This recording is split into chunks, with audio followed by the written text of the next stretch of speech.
친구들과 놀다 용변이 급해진 아이. 급한 김에 마을 으슥한 곳에서 일을 보다가 어디에선가 나타난 동네 강아지에게 고환을 물려 더 이상 산에 구실을 못하게 된 아이.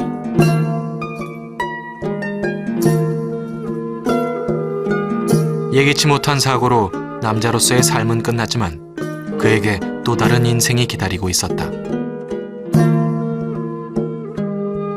남자도 그렇다고 여자도 아닌 조선 환관이라는 삶이다.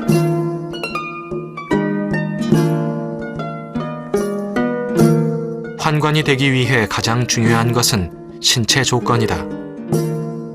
정자를 생산하는 고환은 반드시 없어야 하지만 그 외 어떠한 신체 장애가 있으면 안 된다.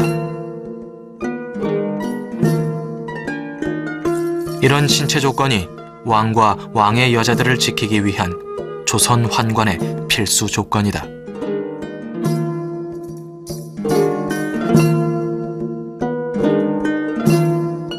조선 환관들의 입궁 시기는 8세 전후.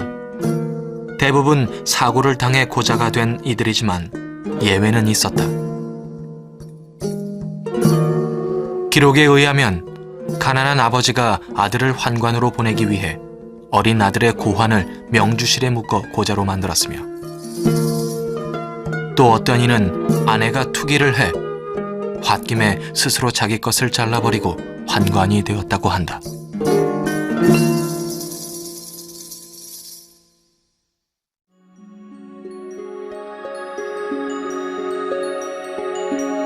조선과는 달리 중국 환관은 대부분 궁형을 당하거나 자궁을 했다. 궁형은 죄인들의 성기를 도려내는 형벌인데, 사기의 저자인 사마천이나 당나라 때 권세를 누린 환관들 대부분이 궁형을 당한 자들이다. 명나라 때는 스스로 자신의 고환과 성기를 자르는 자궁을 한 이들이 훨씬 많았다. 조선 환관은 고환만 없지만 중국 환관은 고환과 성기 모두 없는 것이 큰 차이점이다.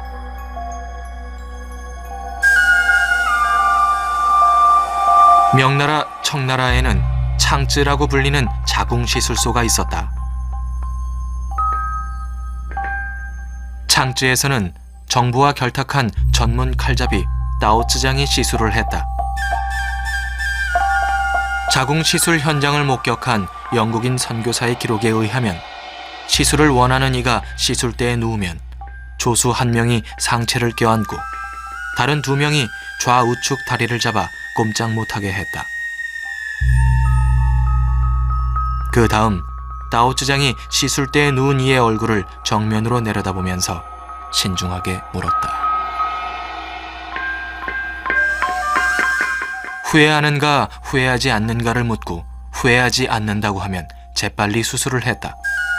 하지만 후회하는 기색이 조금이라도 보이면 시술을 하지 않았다고 한다.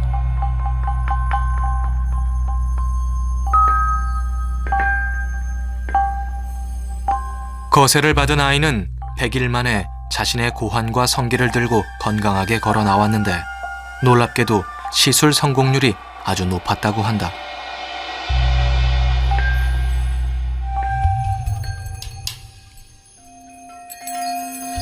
조선에서는 자궁과 관련된 기록이 전혀 없지만 지금의 영등포 부근에 자궁을 시술하는 움막이 있었다고 구전되어진다. 비가 오고 천둥 치는 날에 시술이 있었다고 전해지는데 고통을 이기지 못해 지르는 울음소리와 신음소리를 잠재우기 위해서라고 했다. 자궁 시술소가 있었다는 것만 전해지지 누가 그 시술을 담당했는지 시술 방법은 어떠했는지 전혀 알 수 없다.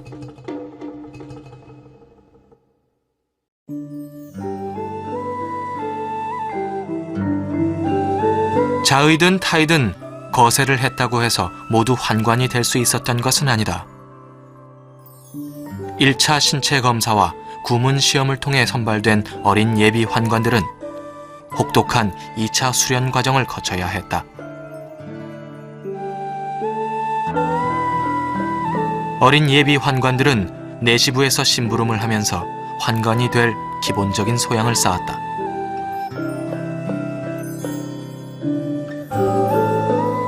또 시도 때도 없이 고참 환관들에게 고문과 같은 인내력 시험을 받아야 했다. 왕과 왕의 가족들을 위해 목숨을 바치고 어떠한 상황에서도 비밀을 발설하지 않는 제목이 될 수 있느냐를 살피는 것이었다. 이런 수련 과정을 거쳐야만 드디어 조선의 환관이 될 수 있었다.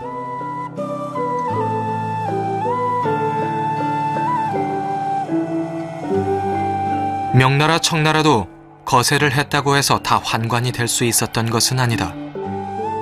거세를 한 후 전 현직 황제의 가족에 거처해서 예비 환관의 실무를 익혀야 했다.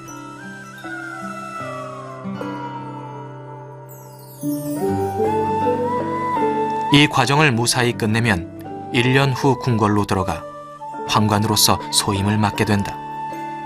하지만 명나라 말기에는 이마저도 쉽지 않았다.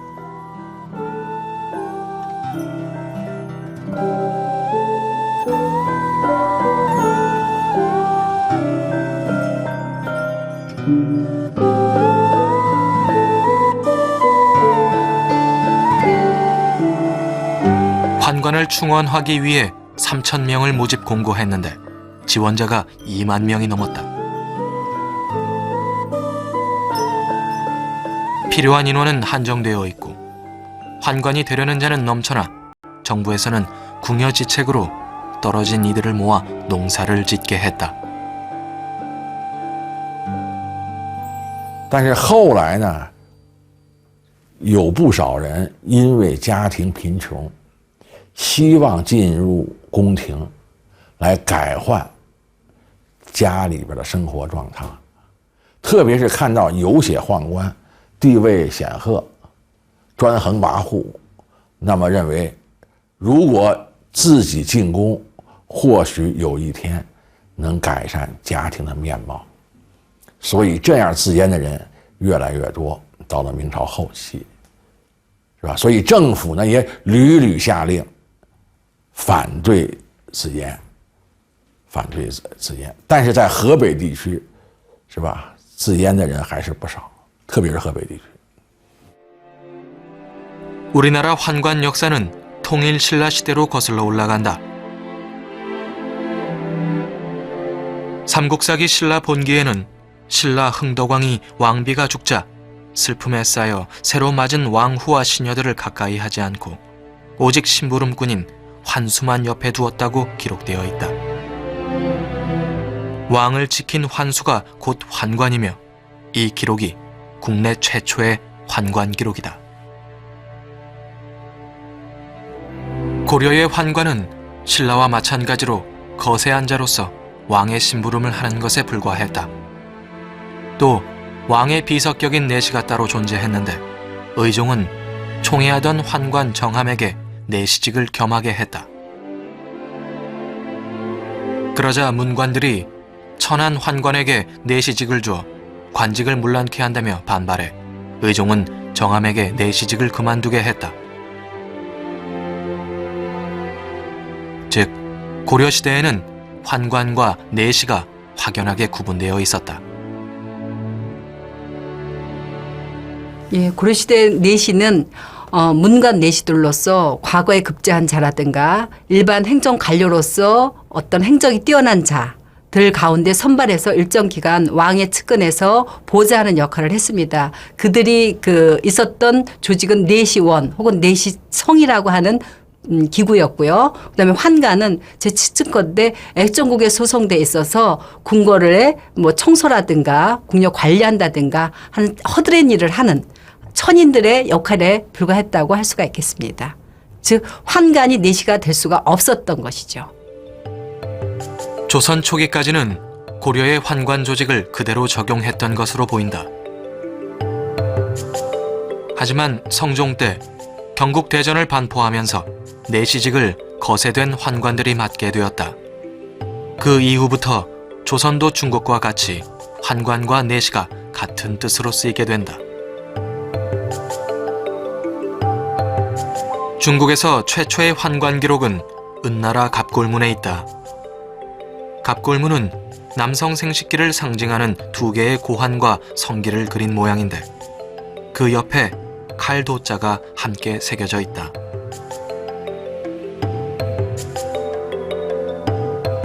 그리고 이 문자 아래에 오늘날의 티베리인 강족이 그려져 있는데 강족을 정복한 후 남성 포로들을 거세해 환관으로 삼았던 것이다. 이때가 기원전 1300년경이었으니 중국 환관의 역사는 3000년 이상 거슬러 올라간다.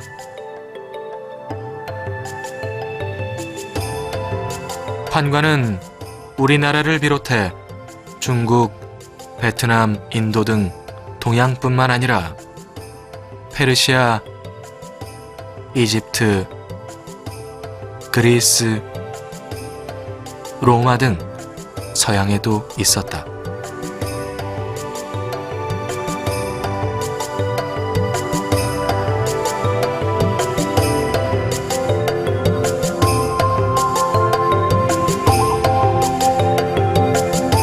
동서양을 막론하고 존재했던 거세한 환관 기록을 일본 역사에서는 찾아볼 수가 없다.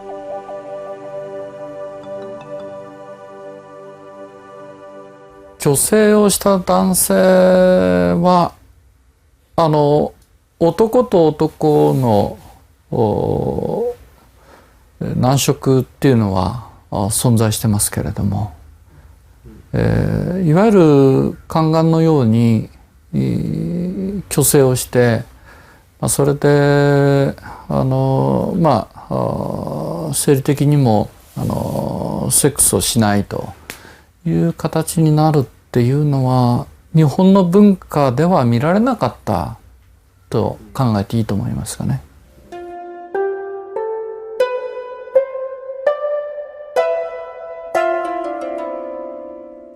전 세계에 걸쳐 환관의 가장 큰 임무는 왕과 왕의 여자들을 지키는 일이다. 그렇다면 일본 통치자들은 거세를 하지 않은 남자들에게 어떻게 자신의 여자들을 맡길 수 있었을까? どうして宦官がなかったかというのはなかなか難しい問題だと思うんですけども、日本の場合は男性を女性扱いして、使うというような発想が多分なかったんだと思います。でその代わりに、男性のそういう宦官の果たす役割は、女性が果たすということで、女性が将軍とはもう将軍あるいは天皇とは性的な関係を持たないですね、そういう役人的な女性というのを養成して、その人たちが、宦官の代わりに、事務を行うという体制が、次第に整ったんだと思われます。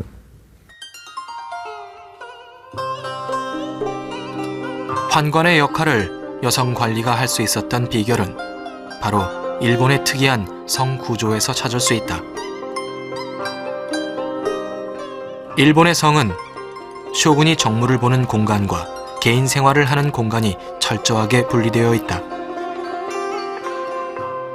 쇼군이 정무를 보는 공간에는 여자들이 드나들 수 없었으며 이곳에서는 승려와 하급무사가 환관의 역할을 했다.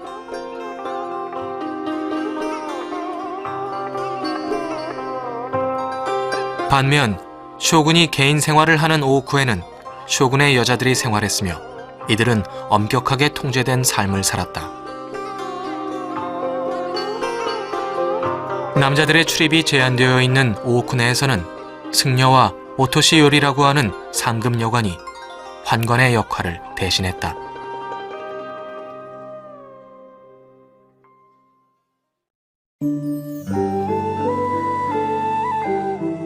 혹독한 선발 과정을 거쳐 최종적으로 남은 조선의 어린 환관은 90명 정도.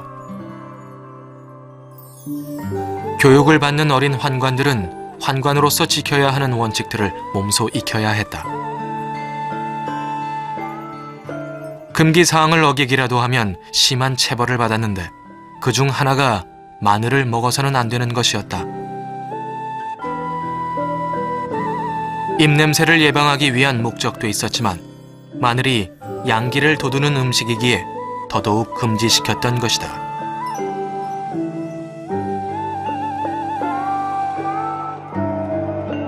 어린 환관들에게 무엇보다 중요한 건 공부였다. 학식이 없으면 왕을 잘 보조할 수 없다는 이유로 공부를 많이 시켜 조선 환관은 학식이 높았다.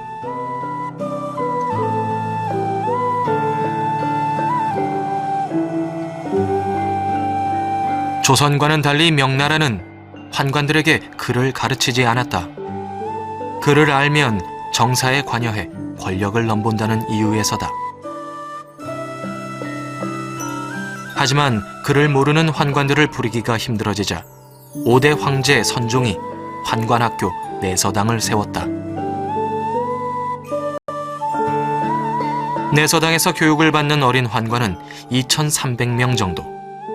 이곳에서 공부한 이들은 최고의 자리까지 올라 고급 환관이 될 수 있었다. 명나라 내서당 역시 조선과 마찬가지로 규율이 엄격했다. 만약 규율을 어기기라도 하면 공자 초상 앞에서 향불을 피워놓고 상체를 구부려 발목을 잡은 채 향불이 다 탈 때까지 서 있게 했다.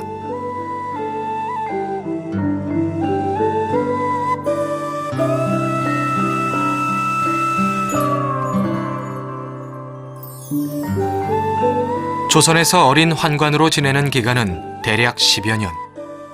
입궁해 10년이 지나야 정식 환관이 되었는데 그 전에 또다시 신체 검사를 받았다. 생활고를 해결하거나 권력을 노린 가짜 환관들이 종종 있었기 때문이다. 신체 검사를 받을 때 수염이 나거나 신체적 결함이 있는 이는 바로 탈락돼 출궁을 당했다. 예, 이제 거세를 하게 되면 결국 남성에 있어서 이제 남성 호르몬이 생성이 거의 중단된다고 봐야겠는데, 그건 이제 고환이라는 기관이 주된 기능 중에 하나가 남성 호르몬 만드는 그 어떤 그 내분비 기관이기 때문에 그런 게 있습니다. 그래서 이게 결국은 남성 호르몬이 없어지면은 피부도 이제 얇아지는 여성화가 되고, 그렇게 매일 면도하던 사람도 면도를 안 하게 됩니다. 그 밖에 이제 그 단순한 피부뿐만 아니라 몸 전체에 영향을 줘가지고 쉽게 얘기해서 남성적인 근육도 많이 줄어들고, 그리고 심지어는 좀 진행이 되면은 우리가 골밀도라고 그러죠. 뼈의 그 튼튼한 정도도 골밀도도 떨어져서 쉽게 뭐 골절이 온다든지 이런 현상이 나타나게 됩니다. 그리고 물론 이제 무엇보다도 성기능에도 큰 영향을 줘가지고 성생활을 잘하던 사람들 못하게 되고, 그럼 뭐 성욕이라든지 이런 것도 떨어지게 되고, 심지어는 또 이제 우리 그 뇌에도 영향을 줘서 기억력 감퇴라든지 방향 감각이 없어진다든지, 그리고 이제 감정을 조절하기가 좀 어려워진다든지 이런 일련의 우리 몸의 신체적인 변화를 겪게 됩니다. 거세를 하면 심리적으로도 변화가 생겨 여성화되는데, 그래서인지 명나라 청나라 환관들은 특이한 습성이 있었다고 전해진다. 특히 명청나라 환관들은 물건을 살 때 자신을 알아주고 떠받들어주는 단골집만을 이용했다고 한다. 물건을 살 때는 절대 깎는 법이 없고 거스름돈조차 받지 않았다고 한다. 간혹 주인이 환관들의 비위를 건드리기라도 하면 다시는 그 집을 찾지 않았다고 한다.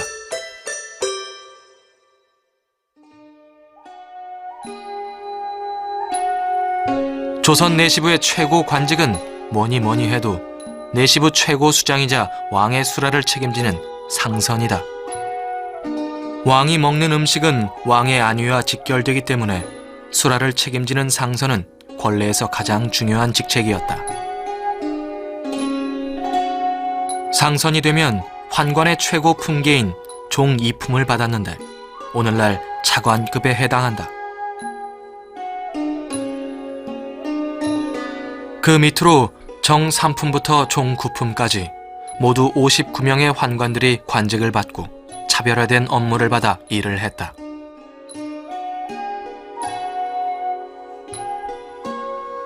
또 관직을 받지 못한 환관과 환관 수업을 받는 어린 환관을 합해 평균적으로 300여 명이 조선의 궁궐에서 환관으로 일을 했다.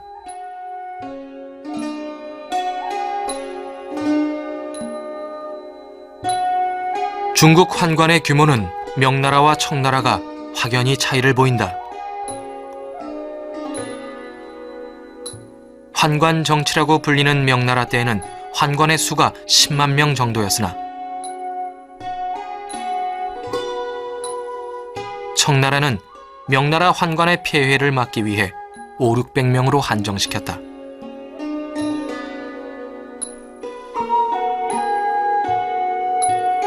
명나라, 청나라 환관 중 최고의 권력을 가진 태감은 정사품의 벼슬을 받았다.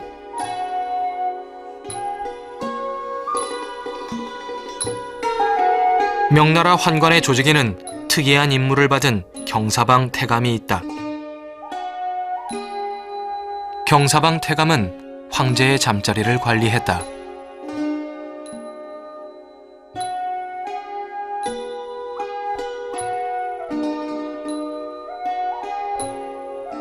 황제와 잠자리를 할 궁녀 선택과 교육은 물론 성교 시간까지 직접 관리했다.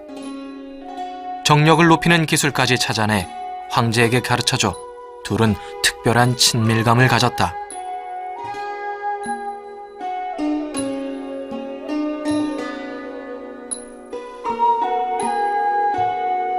조선, 명나라, 청나라 환관들은 업무에 따라 근무 형태도 각각 달랐다. 대전 침실을 지키는 붙박이 환관은 궐내에서 생활하며 교대 없이 하루 종일 왕을 보좌했으며 그 외 나머지 환관들은 출퇴근이 가능했다.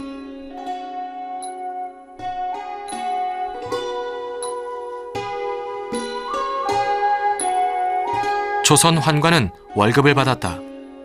가장 낮은 월급이 쌀 9마리였으며 대전 상선은 쌀 한 석 1말, 콩 10마를 받아 정일품 관료보다 많이 받았다. 많은 월급과 벼슬을 받을 수 있다는 이유로 가난한 백성들은 아들을 고자로 만들어 환관으로 보냈던 것이다.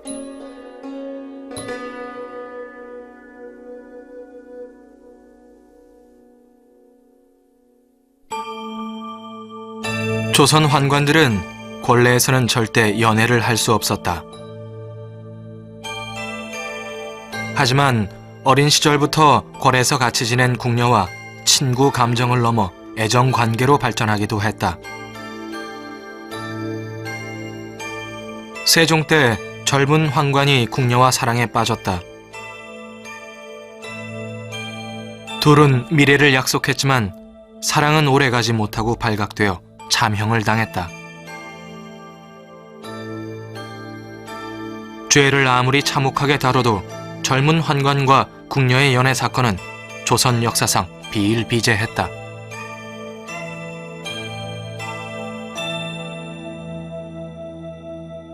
궐내 연애는 물론 결혼까지 금지되어 있는 명나라 환관들도 대부분 궁녀와 사랑에 빠졌다.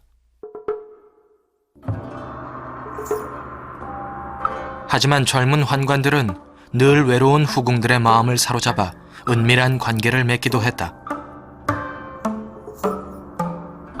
후궁들과의 연애는 후궁이 황제의 총애를 받으면 자신의 출세도 보장되었기에 일석이조인 셈이다. 궐내 연애는 엄격하게 처벌하는 데 반해 조선의 환관들에게는 결혼이 허용되었다.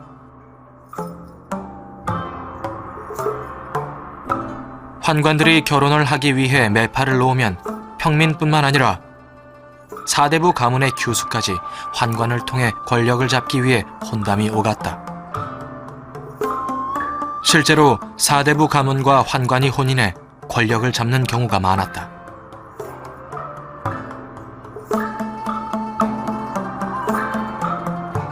환관들이 결혼하는 것을 못마땅하게 생각한 대다수의 사대부 양반들은 환관의 결혼을 폐지하라는 상소문을 수시로 올렸다.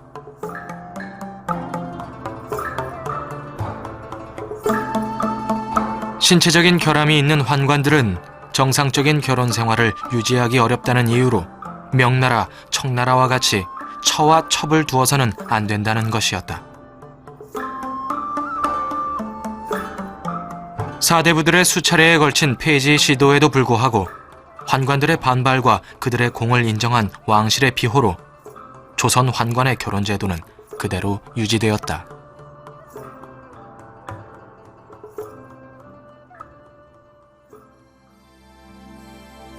조선과는 달리 명나라, 청나라 환관들은 결혼이 법적으로 금지되어 있었다.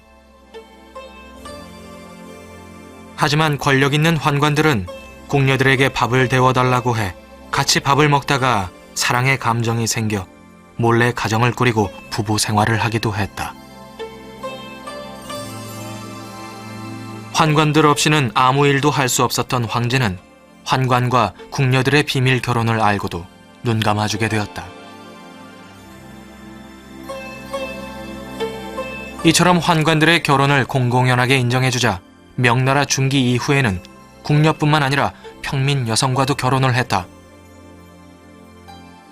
심지어는 수십 명의 첩을 두는 환관도 생겼다.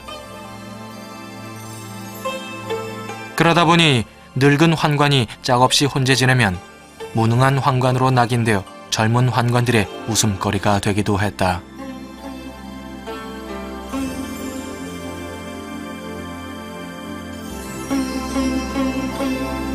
명나라, 청나라 환관들도 결혼을 해 가정을 꾸렸지만 이들은 부부관계에서 조선 환관과 큰 차이가 있었다. 바로 성생활의 차이다. 조선 환관은 명나라, 청나라 환관들과 달리 거세할 때 고환만 제거하고 성기를 그대로 두었기 때문에 성생활이 가능했던 것이다. 이제 고환이 이제 그 절제하는 시기가 이제 아주 어렸을 때만 안 하고 어느 정도 나이가 먹은 상태에서 고환을 절제한다면은 충분히 그 성생활이 가능합니다. 왜냐하면 이제 어느 정도의 성기가 발달이 됐기 때문에 가능하고, 물론 이제 남성 양쪽 고환이 정상인 사람에 비해서 거세한 사람에 있어서는 발기력이 약해지고 뭐 발기부전 같은 현상이 많이 오죠. 그러나 절대 불가능한 건 아닙니다. 특히 그 젊은 시절, 뭐 20대, 30대에는 양쪽 고환이 없어도 어느 정도의 성생활은 가능합니다.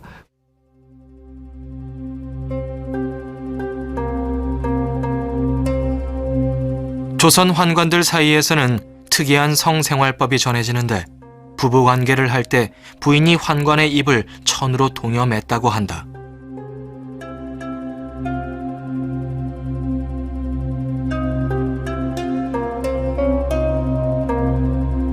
고환이 없어 사정이 안 돼 그 괴로움을 이기지 못해 아내의 목덜미와 어깨를 물어버리기 때문에 이것을 방지하기 위한 그들만의 방책인 것이다.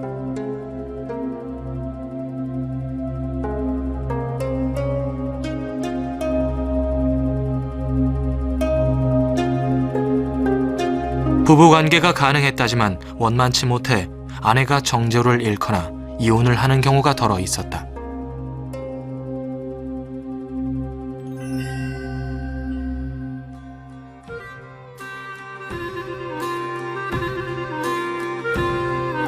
결혼을 하고 벼슬에 오르면 대부분의 조선 환관들은 대를 잇기 위해 양자를 드렸다.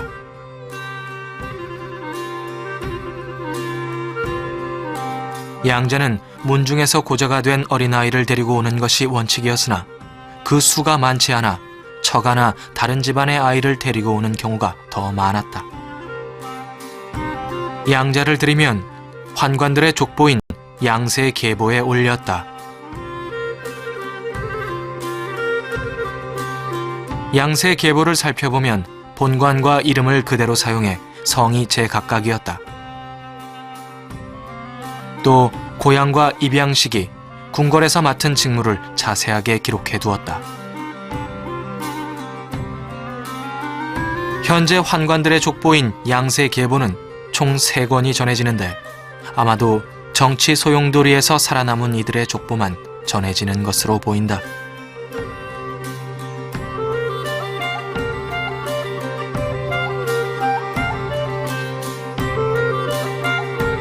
조선 환관들은 반드시 고자인 양자를 입양해 환관의 대를 이어가지만 명나라 환관의 양자 제도는 조선과 달랐다.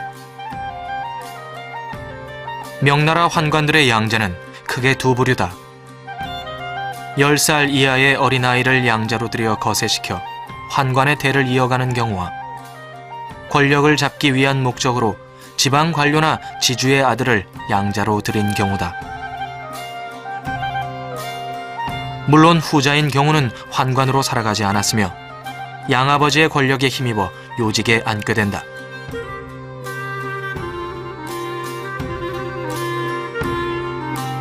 명나라 환관들은 환관인 양자와 관료인 양자를 수중에 두고 권세를 쥐락펴락할 수 있었던 것이다.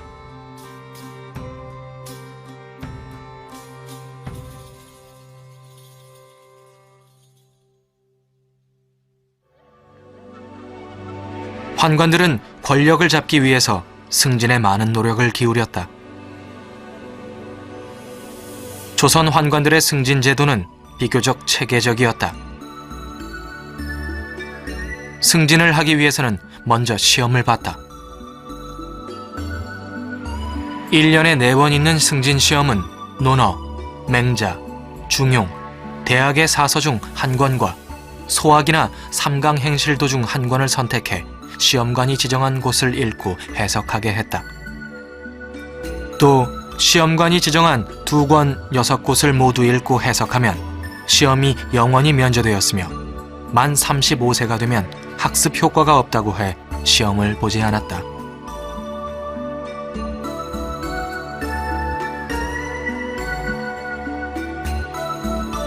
시험에 통과하면 근무 평정을 따졌다. 근무 평정은 상중하로 나누고 연달아 10번 상을 받으면 품계도 올라가고 벼슬도 받았다.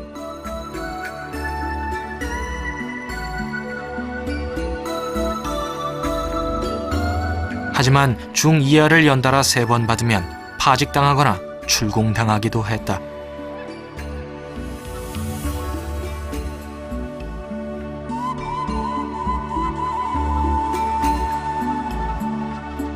명청환관들도 승진시험이 있었다. 하지만 시험보다 중요한 것은 황제의 눈에 드는 것이며 그보다 더 중요한 것은 거세 당시에 떼어놓았던 자신의 고환과 성기를 잘 보관하고 있느냐는 것이다. 제 아무리 고속 승진이 보장되어 있어도 최종 면접 단계에서 자신의 약물을 보관하고 있지 않으면 무조건 탈락되었다. 그래서 명청환관들은 자신의 고환과 성기를 보물처럼 소중하게 여겼다. 거세 당시에 미처 자신의 것을 챙기지 못했거나 중간에 잃어버리기라도 하면 다른 사람의 것을 비싼 값에 사오는 경우도 많았다.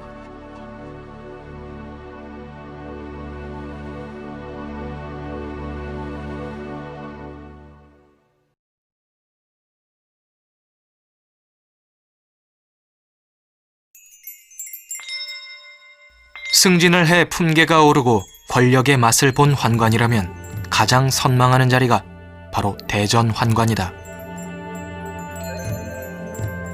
대전환관은 왕의 명령을 승정원에게 전하고 승정원에서 왕에게 전할 일이 있으면 꼭 대전환관을 통해야 한다. 왕의 수족으로 왕의 입과 귀가 되는 자리라 가장 빠른 정보통이면서 권력의 핵심인 것이다. 신분제 사회에서 종사품에 불과하지만 조정 관료들이 대전환관의 눈치를 보기도 했으며 가진 유혹에 손을 뻗어 정보를 빼내기도 했다.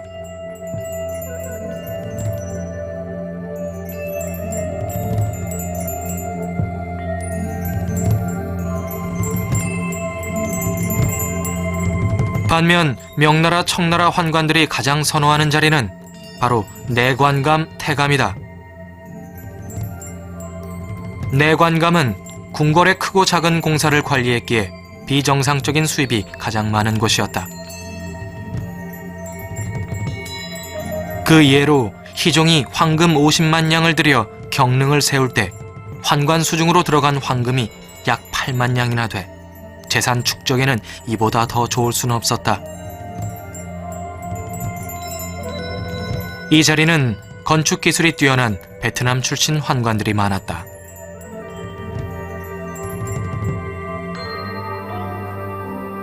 재산 축적에 관심이 많았던 명청 환관들의 재산 정도는 상상하기 힘들 정도다.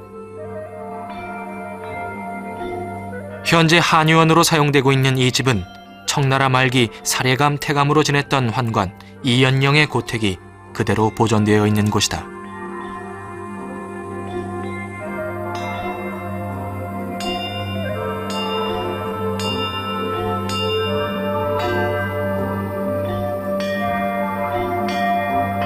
이 집의 규모는 총 99칸이며 이 집 이외에도 곳곳에 수채가 있었다고 전해진다. 환관의 권세가 비교적 없던 청나라 말기 환관의 집 규모가 이 정도였으니 잘 나가던 명나라 때 환관의 권세와 재산은 어마어마했을 것이다.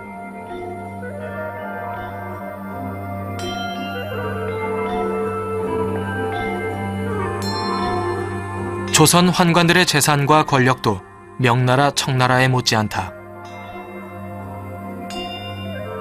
현재 남양주시 영화종합촬영소의 사극 세트로 이용되고 있는 운당.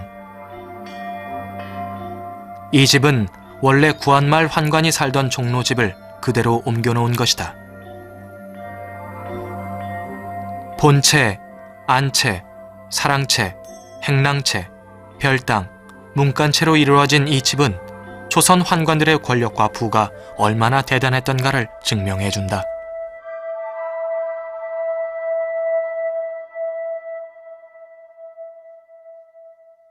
명나라 때 유명한 환관 위충현은 원자의 유모인 궁녀와 수십 년간 은밀한 관계를 맺었다.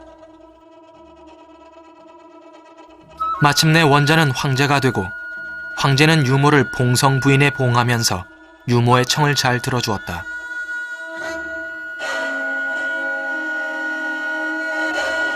이렇게 되자 위충현은 유모의 도움으로 전국 지방 관료를 감시하는 비밀 경찰인 동창을 장악하면서 최고 실권자가 되었다. 권력을 손에 쥐자 자신을 따르지 않는다는 이유로 관료들의 관직을 박탈했다. 조정 대신들에게 단체 기합을 주는 등 권력을 잡고 전횡을 일삼은 환관들이 명나라에는 수도 없이 많았다.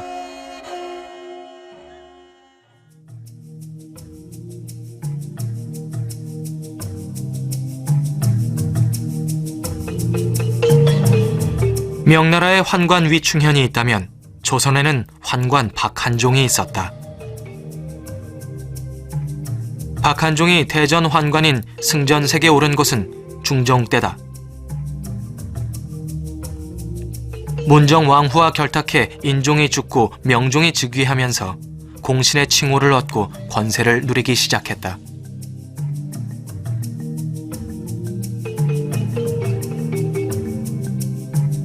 문정 왕후와 명종의 비호 아래 지방의 특산물을 사사로이 걷어들여 재산을 축적하는 등 부귀 영화를 누렸다.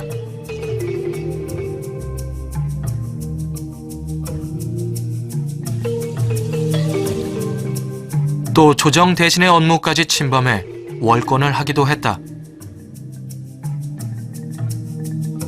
실수로 경복궁에 불을 내기도 했지만 겨우 관직을 내놓는 것에 그쳤다.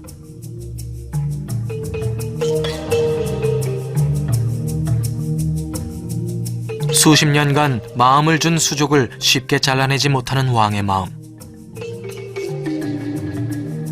그 마음을 꿰뚫는 능력으로 박한종은 종 2품까지로 한정되어 있는 원칙을 깨고 환관으로서 처음으로 종 1품까지 오르기도 했다. 철저한 신분제 사회에서 평민이나 천민들이 벼슬에 오르고 권력을 잡을 수 있었던 길이 바로 환관이었다.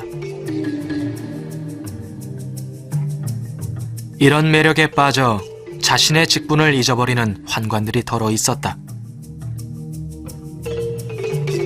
반면 왕의 비리를 보지 못해 목숨을 내걸고 직언을 했던 김처선, 김순손 등은 자기 역할을 충실히 해낸 환관으로 긍정적인 평가를 받고 있다. 조선에서 파견된 환관이 중국 황제의 칙사로서 조선에 옵니다.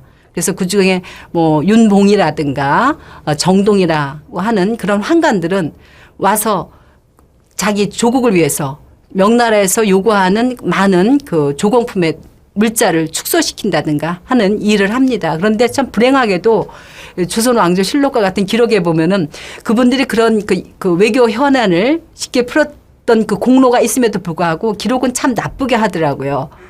그것이 참 그 똑같은 국가에 대한 공을 세워도 환관이기 때문에 내시이기 때문에 그 기록을 남긴 그 사관들에 의해서 평가를 제대로 못 받고 있는 느낌이 들고요.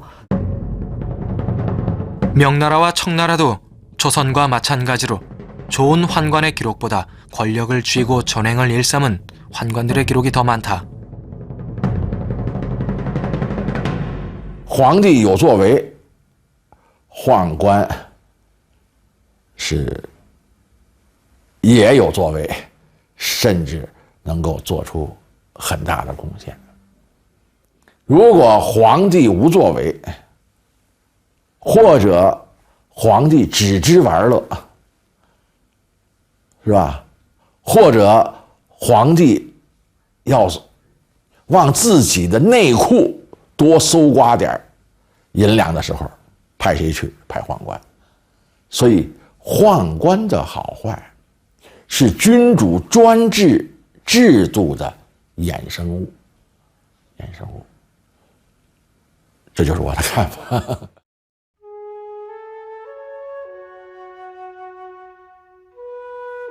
권력이 있건 없건 간에 세월 앞에서는 그들도 어쩔 수 없었다. 조선 환관들은 정년 제도가 없었지만 나이가 들어 업무를 할 수 없거나 병이 들면 모든 벼슬을 놓고 궐을 나와야 했다.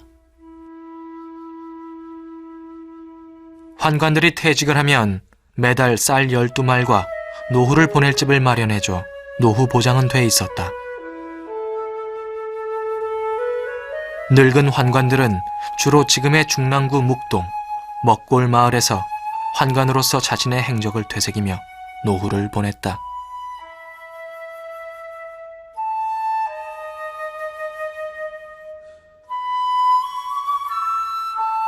명나라, 청나라 환관들 역시 늙고 병들어 더 이상 일을 하지 못하면 궐을 나와 늙은 환관들을 수용하는 안락당이나 정락당이라는 곳에서 노후를 보냈다.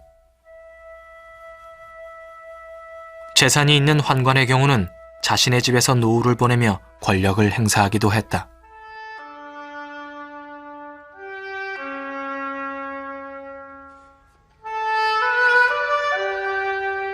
환관 박물관으로 이용되고 있는 청나라 환관의 무덤. 무덤 주변에는 수많은 문인석이 서 있다. 이 문인석은 후대 환관들이 선대 환관의 업적을 기리기 위해서 세워준 것이라고 한다. 곳곳에 서 있는 문인석들을 통해 당시 환관들이 권력을 쥐고 천하를 지휘하며 살았음을 알 수 있다. 명나라, 청나라 환관들이 죽으면 대부분 후손들이 무덤을 만들어 관리했다.